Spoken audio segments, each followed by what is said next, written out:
I came home thinking it'd be just another Thursday night. Long day. My back hurt. My feet were killing me. I was craving meatloaf and maybe 5 minutes of peace.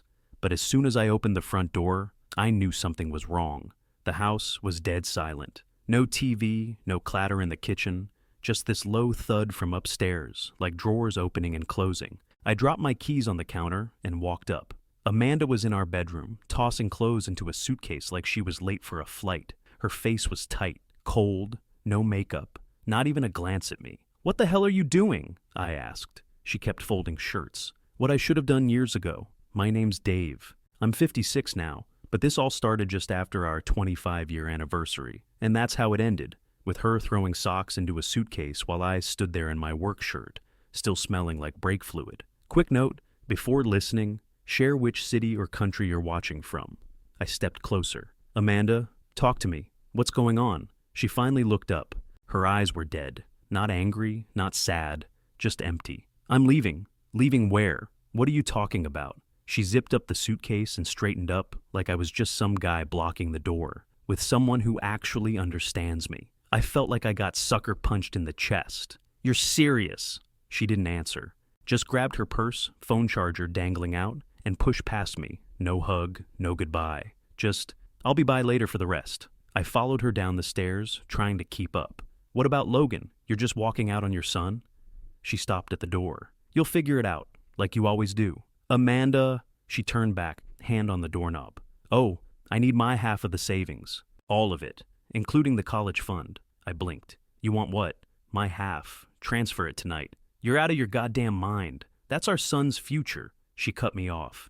"He'll survive. We all do." Then she opened the door and walked out. No suitcase dragging behind her, just me, left standing in the hallway with 25 years of marriage dissolving like it never meant a thing. I stood there for maybe a minute, just staring at the door. Then I grabbed my phone and opened our bank app. My stomach dropped. The transfer had already happened. At 3 in the morning, I opened the bank app again, praying I'd misread it. Nope. Savings, 0. Checking, $312. Logan's college fund, every damn cent, gone. I called the bank. Some bored-sounding rep in Arizona picked up. I told her there must have been a mistake, fraud, anything. She clicked around, then said, "Sir, Amanda has full access. Everything was authorized." I hung up and just sat there, staring at the wall like a fool. 25 years, gone in one night. The sun was up by the time I heard Logan's door creak open upstairs. He shuffled down in pajama pants, hair a mess, rubbing his eyes. He was 13, just a kid. "Where's Mom?" he asked, voice flat. I cleared my throat, tried to sound normal. "She's taking some space." He looked me dead in the eye. "Don't worry about it, Dad. I handled it." I blinked. "What do you mean you handled it?" He just poured cereal and walked out to the living room like nothing happened. Sat on the floor, turned on the TV. Like we were going to watch cartoons and pretend our whole life hadn't just blown up. I figured he was in shock, acting tough. That's what I told myself. But there was something in the way he said it. Calm, focused, too calm. Over the next few days, I went through the motions. Called a lawyer, tried to figure out how to freeze the damage. Took time off work, sat in my car a lot, just trying to breathe. Logan barely said a word. He still did his homework, still cleaned his plate at dinner, still went to bed on time. But every night, I saw the glow under his door from that damn laptop. 5 days later, I was in the garage going through a box of old papers when the house phone rang. Landline. Barely anyone used it anymore. I picked up. It was Amanda. Her voice was cracking, panicked. "Dave, something's wrong. All my accounts are frozen. My phone's acting weird. My job just suspended me for security breaches. I don't know what's happening." I leaned against the workbench, trying to keep my tone steady. "What do you mean, suspended?" "They said I've been flagged for suspicious activity. All my passwords stopped working. Emails, files, everything's locked. And Jeff can't access his banking info either." Jeff. So that was the guy. "You take Logan's college money," I said, "and now you want me to help you fix it?" "I don't know who did this," she snapped. "My boss thinks I'm trying to steal client info. I didn't do anything. You have to believe me." I didn't answer, just hung up. The next day, the school counselor called me, said Logan was doing great in class. No issues, no behavior problems, straight A's. I hung up the phone and just sat there, looking at the ceiling. What did he mean when he said, "I handled it"? I was about to find out. That call from Amanda shook me more than I let on. I played it cool, told her I had no idea what she was talking about. But inside, my blood ran cold. Security breaches, locked accounts, and her job suspended her. I wasn't some IT expert, but I knew that kind of digital chaos didn't just happen. Somebody did it. And I had a damn good guess who. Later that night, around 10, I walked past Logan's room again. Door cracked. His face lit up by the laptop screen. His fingers flew over the keyboard, smooth and fast, focused, like he was playing chess and already knew he'd win. I knocked once and pushed the door open. He didn't jump, just calmly minimized the window and turned toward me. "Homework," he said. I stepped inside, sat on the edge of his bed. "What class?" "Computer apps." I looked at him hard. "Logan, look at me." He did. Eyes steady, calm, not a twitch. "What did you mean when you said you handled it?" He didn't blink, didn't try to lie, just reached under his mattress and pulled out a blue spiral notebook. Thick one. Looked like it had been flipped through 100 times. Corners bent.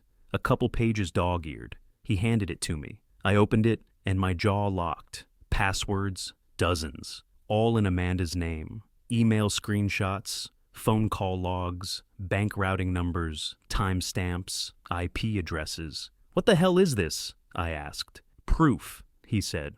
"Of what?" He pointed at a page labeled Cormac. That was the first time I saw the name written down. Jeff Cormac. "Amanda's friend?" I asked. He nodded. "The guy she left with?" I flipped more pages. There were printouts of emails. Stuff I shouldn't have been able to read.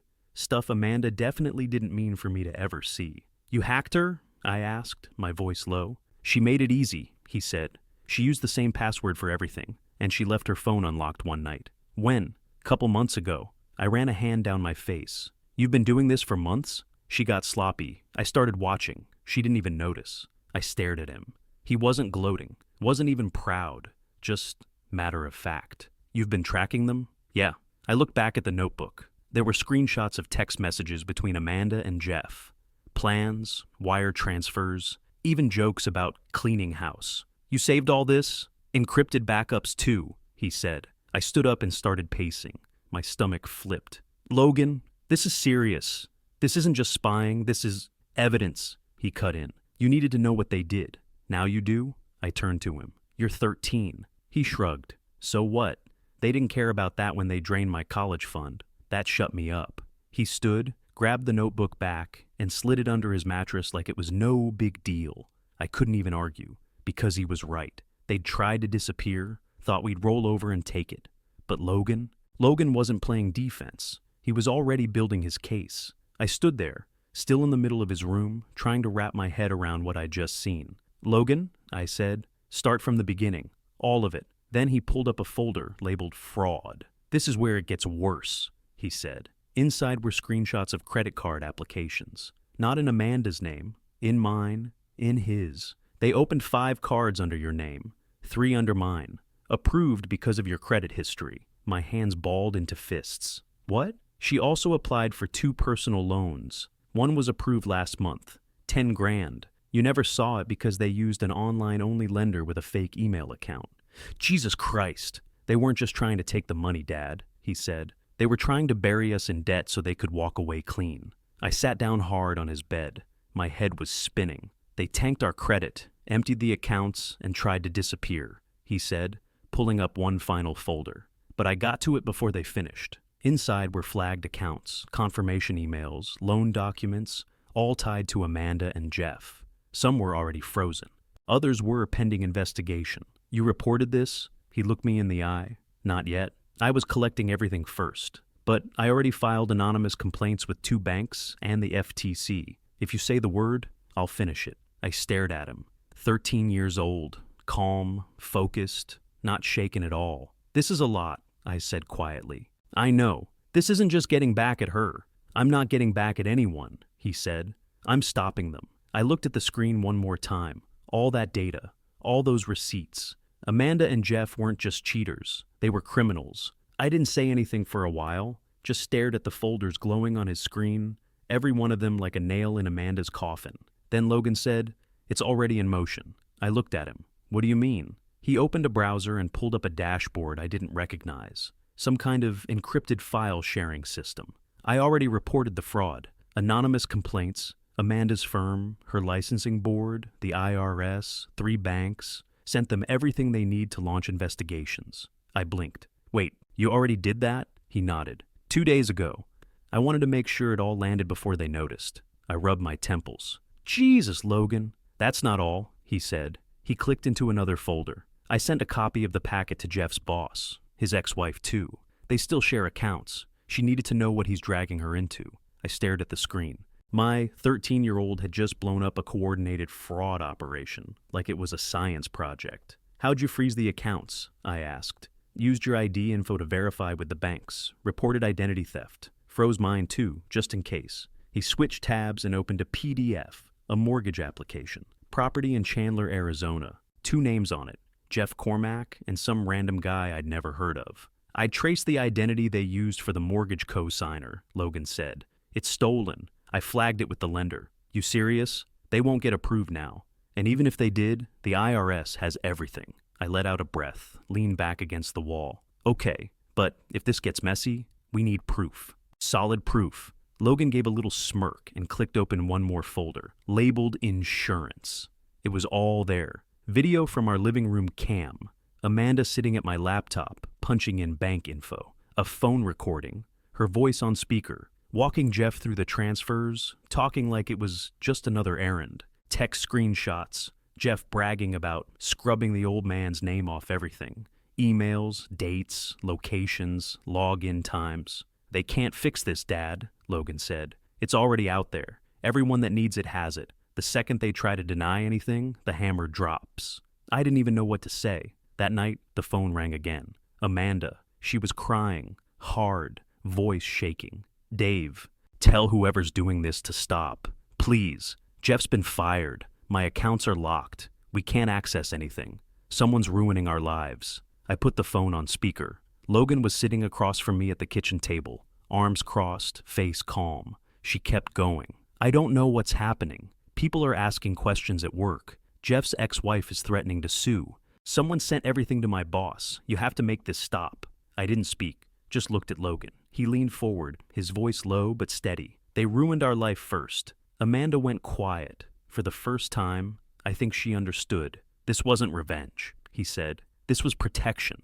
She broke down. You don't understand. We didn't mean for it to get this bad. He cut her off. You emptied my college fund. You buried us in debt. You tried to run. You meant it. The call ended not long after that. She didn't yell, didn't beg, just went silent and hung up. Logan didn't flinch, didn't smile, just turned back to his laptop and opened a new tab. He was already on to the next step. A week later, I was in the garage changing the oil when my cell rang. Unknown number. Normally I wouldn't answer, but something told me to pick up. Dave? Listen. The voice was fast, shaky. It's Jeff. Jeff Cormack. We messed up, okay? We'll give the money back. Just tell whoever's doing this to stop. Please. I didn't say a word. Just walked inside, into the kitchen, and put the call on speaker. Logan heard it from the hallway. He walked in slow, pulled out a chair, and sat down across from me at the table. Jeff, he said, calm as ever. Do you know who you really messed with? There was a pause. Long one. Then Jeff snapped. You little freak. This is illegal. You can't just do this. We could press charges, you know that? Logan didn't flinch. Go ahead. I sent all the evidence to your licensing board and your ex-wife already. You think they're worried about my age? Jeff's breathing shifted. Sharp. Panicked. You're bluffing. You don't know anything. You sure? Logan said. Because I also sent copies to your firm's compliance officer and 2 banks. You want a list? Jeff started swearing. Called him names. Threatened lawsuits. Said he had lawyers, contacts, friends in the industry. Logan just stared at the phone like it was a math problem he already solved. You're gonna regret this, kid. You hear me? Logan leaned forward, voice colder now. By the way, your boss knows about the offshore accounts. Dead silence. I saw Jeff's panic crawl through the line. You could feel it, like he was finally putting it together, who he'd really been messing with. You tried to erase us, Logan said. You and Amanda, you thought we were just dead weight. Now you get to live without your job, your license, and your reputation. Look, we can work something out, Jeff said, voice cracking now. We'll give everything back. Just don't take this further. Please. Logan stood up, walked over to the phone. We didn't take it further, he said. We just made it visible. And then he hit the red button and ended the call. That was it. That was the last time Jeff ever called. No more crying voicemails, no more fake apologies, no more begging. Jeff vanished from LinkedIn 2 days later. His firm scrubbed his profile. Amanda's company listed her as on leave. Me? I finally slept 8 hours that night. But Logan didn't celebrate, didn't even smile. He just sat back down at his laptop and kept working like the job wasn't done, like he was just getting started. By the end of that month, everything collapsed on their side. Amanda ended up moving in with her sister in some rundown house outside Sacramento. Jeff vanished from social media altogether. No more flashy posts or pictures from hotel bars. Meanwhile, Logan didn't even blink. The kid kept showing up to school, kept his grades tight, and spent every night at his laptop, like it was just another assignment. He took on a few small freelance gigs online. Tech support, basic security checks, website cleanups for families who'd been scammed. Word spread. Pretty soon, he had a calendar full of appointments.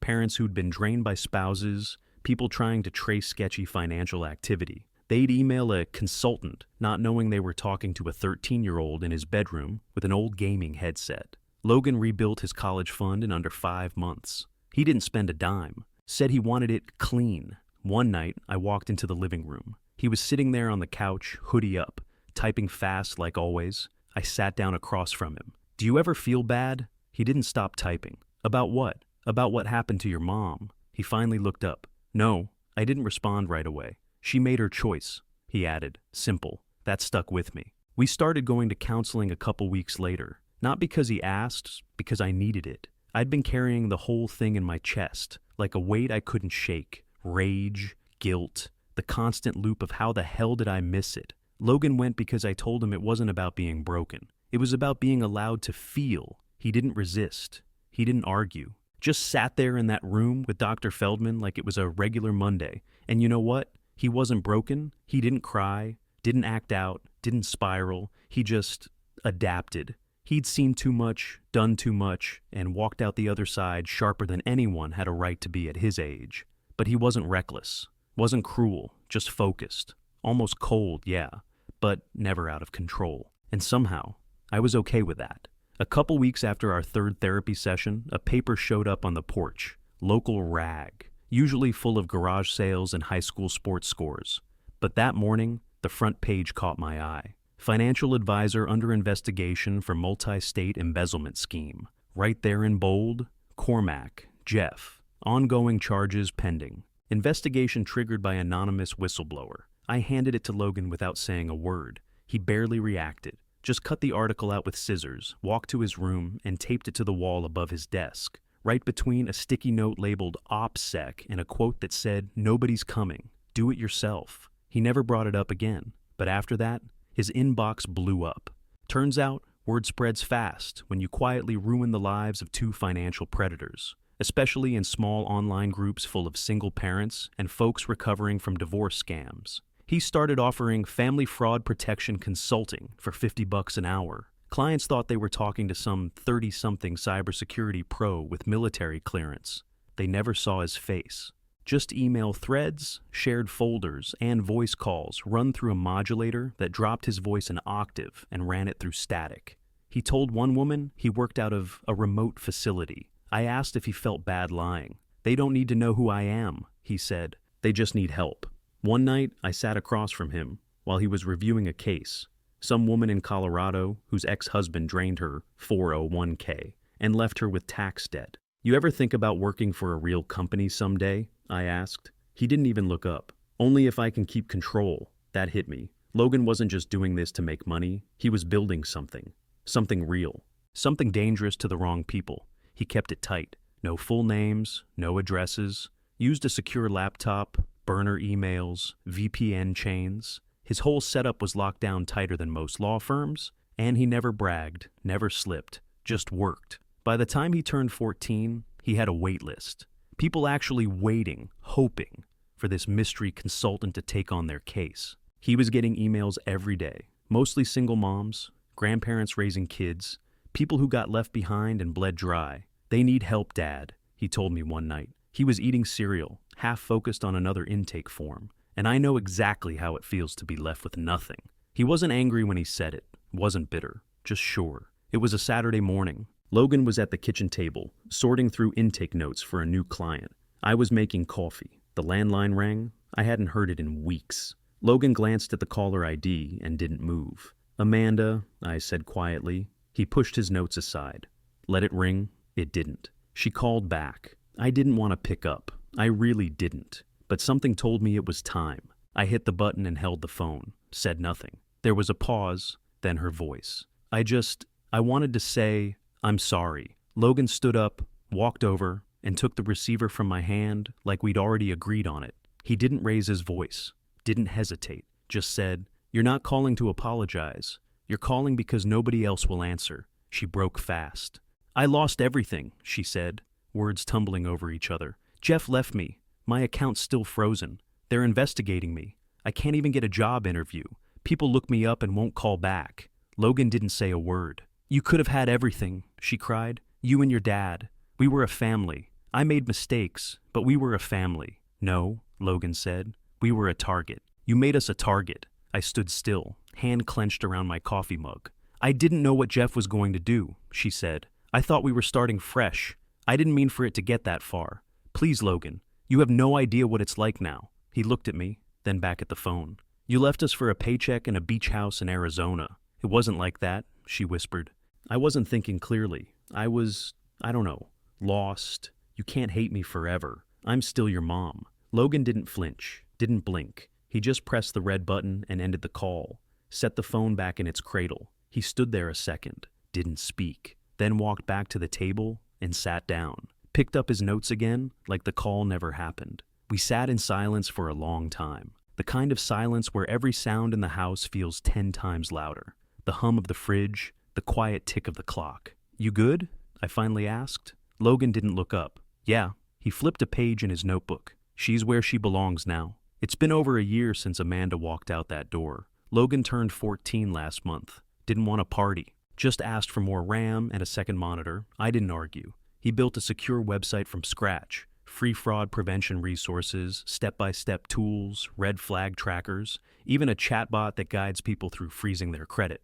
He's got over 200 active clients now. Still anonymous, still untouchable. Some mornings I watch him at the kitchen table, eating cereal with one hand and scanning logs with the other. Looks like any regular kid until the laptop boots. Then it's game time.